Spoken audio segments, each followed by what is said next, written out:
I want to say, like, is there a particular strategy into knowing how much money you need to have immediately before you start doing that sort of stuff?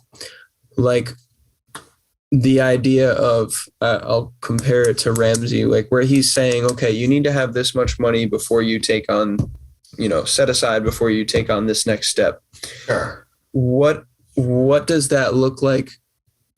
Is there a formula for that? Is there a way to do that on a grand level, or is it more so just very specific to who you are and what you need? And so you're talking about like, okay, a property is $100,000. How much money do I need to justify doing this?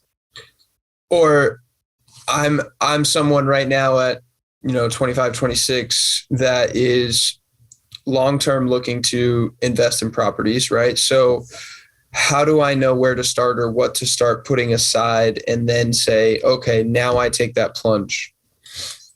So you have to decide on what you want to do, right? Because like I said, there's so many different choices. So the first, what?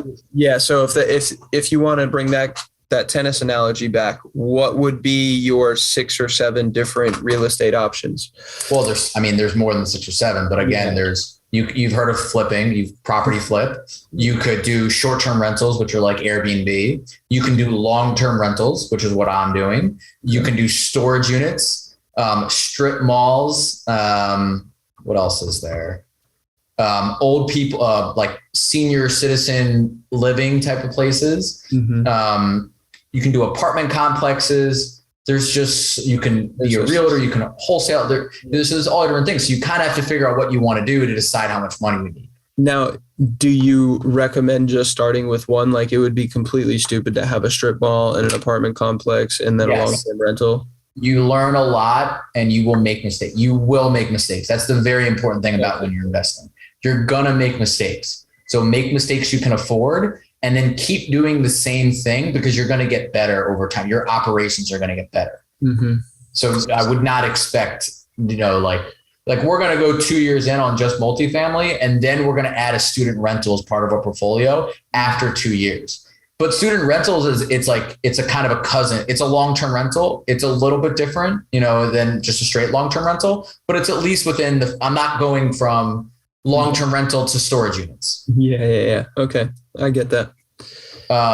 So you have to figure out what you want to do to decide how much money you need to save.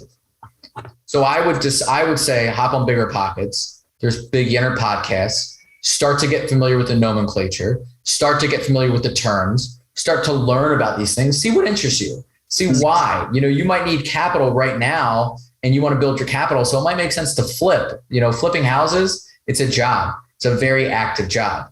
The nice thing is when you flip the house and you're done, mm-hmm. right? You made your money. The downside is when you're done, you got to start it again. Yeah. You got to find the next flip. That is your last sale.